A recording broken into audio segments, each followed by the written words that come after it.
Hey there, welcome back. My name is Katie if you're new to my channel, and this is Louisiana Cooking and Living. And today we're going to be making a gingerbread loaf. I have never made gingerbread before, so I'm excited to try this out. My son-in-law asked if I have ever made it before, and I was like, I have never made that. So we're going to give that a try, and let's just go ahead and get started. It has a cream cheese frosting that goes on the top, and I'm excited to try it. So let's go ahead.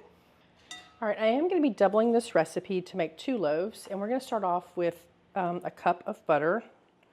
I can leave the original recipe linked in the description box. It originally is a gluten-free recipe, but when I asked my daughter, she said that she wasn't interested in eating this, so I'm just going to use regular flour instead of the gluten-free flour.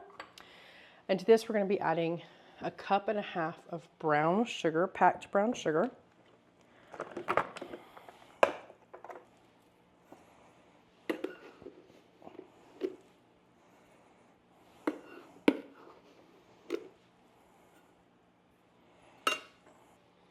And we're going to cream these together. All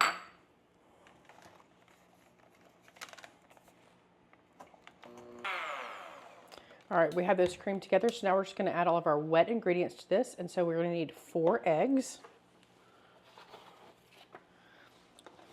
Do you have chickens? Are your eggs laying, are your chickens laying eggs? Because mine are not. I'm getting like 1 egg every day, maybe every other day. I'm not sure what's going on, but we are having to buy eggs. So we're going to be adding 4 eggs to this.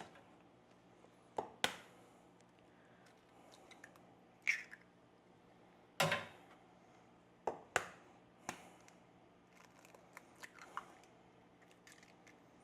me rinse my fingers.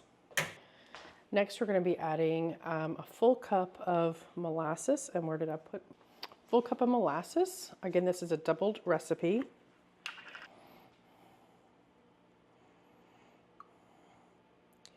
When you're making homemade brown sugar, this is what you add to regular white sugar and blend it together to make brown sugar. I think it's going to take all that I have left in my jar. Another use I have used for this was making barbecue sauce, and also I made a recipe of copycat Outback bread. I can leave that linked above. That used the molasses to get that dark color. I think, now that I say that out loud, I remember putting cocoa powder in that recipe also.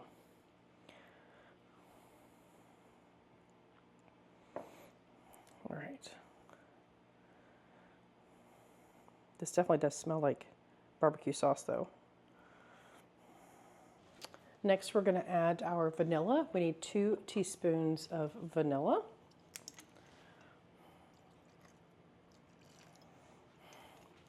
And we're going to need some milk. I need a whole cup of milk.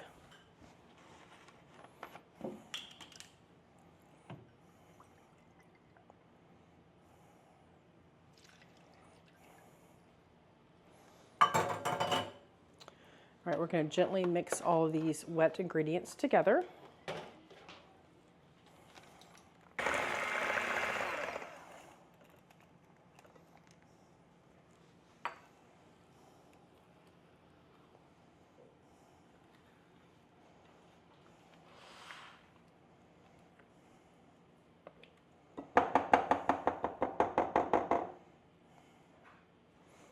All right, so now we're going to add our spices to this and our leavening agents. We need a full teaspoon of baking powder. And then we also need baking soda. We need 2 teaspoons of baking soda.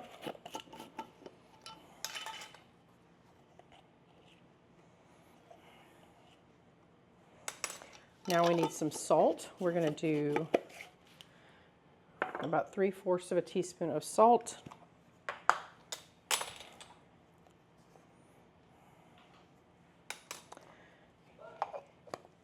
Now comes our warm spices. We need 2 teaspoons of cinnamon.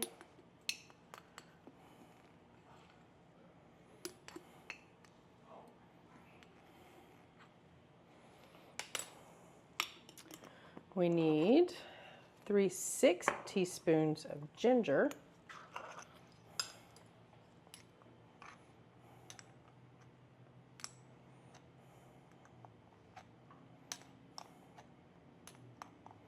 Again, this is 2 loaves I'm making. Lots of spices here. And then 2 teaspoons of ground cloves. I just had some whole cloves, so I had to start grinding them up to use them. These are super fragrant. All right. We'll dump these in here.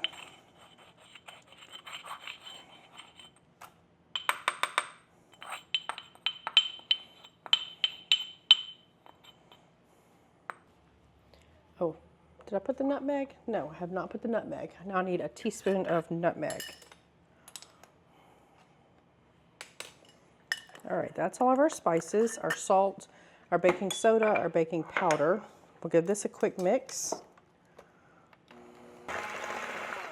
All right, so now we're going to be adding our flour. If you were going to be doing this gluten-free, you would had 5 cups of their Bob's Red Mill 1-to-1 baking flour, but we're going to be using regular flour, but again, 5 cups. And I'm going to do this 1 cup at a time so that we don't, maybe I'll start with 2 cups.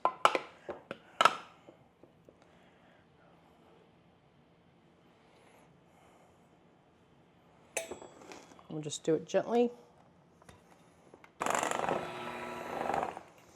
All right, so I don't overmix this. I'm gonna finish it off with my spatula, and I think I'm making it go everywhere. It comes together that easily. Let me wash my hand, I have it on my hand.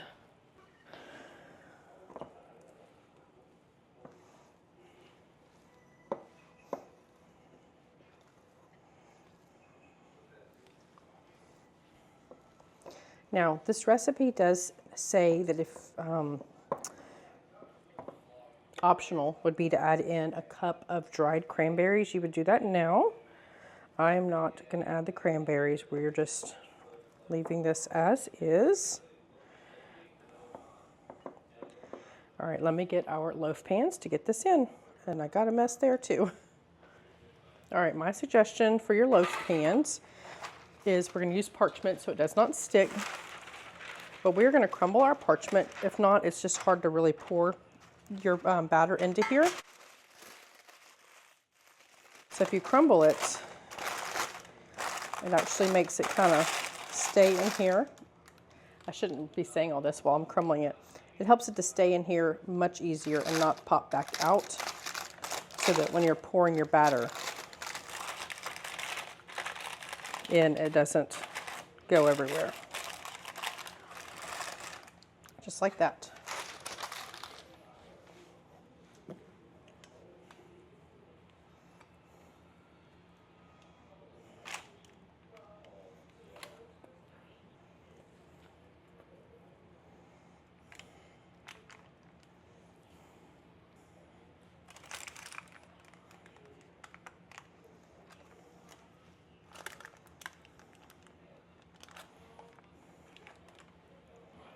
All right, we have our batter divided up in our 2 loaf pans. We're going to put this in the oven. My oven is preheated to 350 degrees.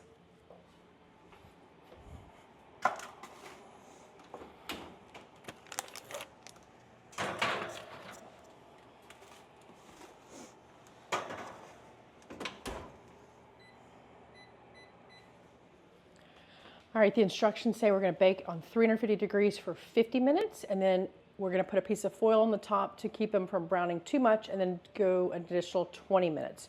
So total 70 minutes of baking time. We'll pop those out of the oven, we'll let them cool, and then we'll do a cream cheese frosting for the top. So we'll be back when all this is ready to frost.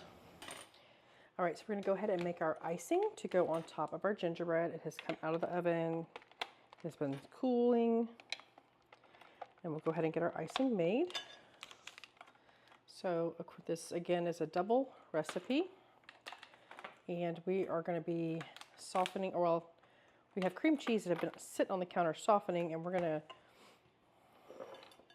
to use the beaters and get it even softer. so that we can incorporate our powdered sugar. I may need to stick this in the microwave for a second. It's still pretty cold, pretty firm. So I'm gonna stick this in the microwave for about 30 seconds. It's been on the counter for about 2.5 to 3 hours, but it's still pretty firm. So I'm gonna stick this in the microwave for about 30 seconds.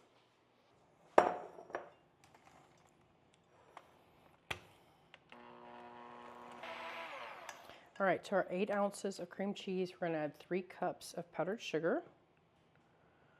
And then we're gonna add 2 teaspoons of vanilla. And then I'm gonna get some milk out and we'll add 2 tablespoons of milk.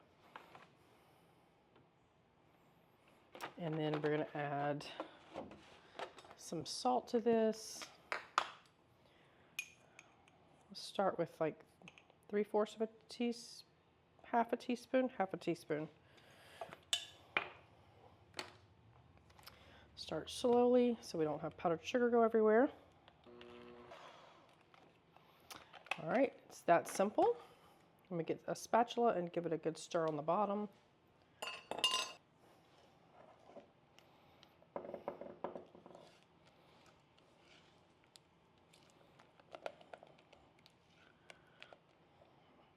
Give it a little taste.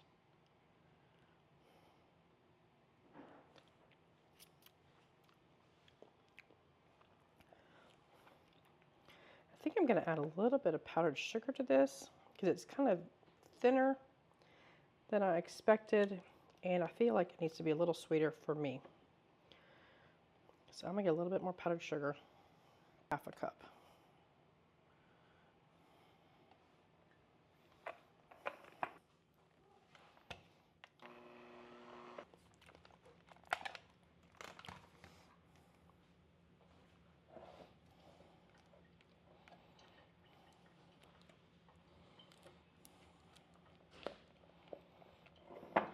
All right, I'm going to put a good layer of this on the top of our gingerbread here.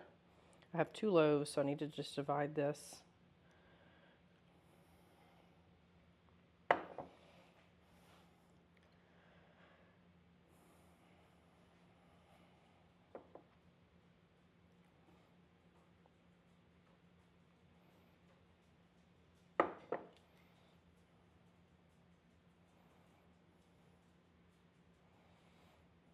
And that's our gingerbread. I am bringing this to a church event tonight, so I am not going to cut into it. All right, here is our loaf of gingerbread here with our cream cheese frosting, glaze, whatever you want to call it. I have several other Christmas recipes. I can leave those linked over here. If you want to give those a try, this would be like a good breakfast, a dessert with some coffee. You could do so many things with this gingerbread loaf. And I have some other recipes for Christmas over here. And if you haven't subscribed already, I'll put the little subscribe button here, my logo, and you can touch that very easily and subscribe. And we hope to see you next time. Thanks for watching.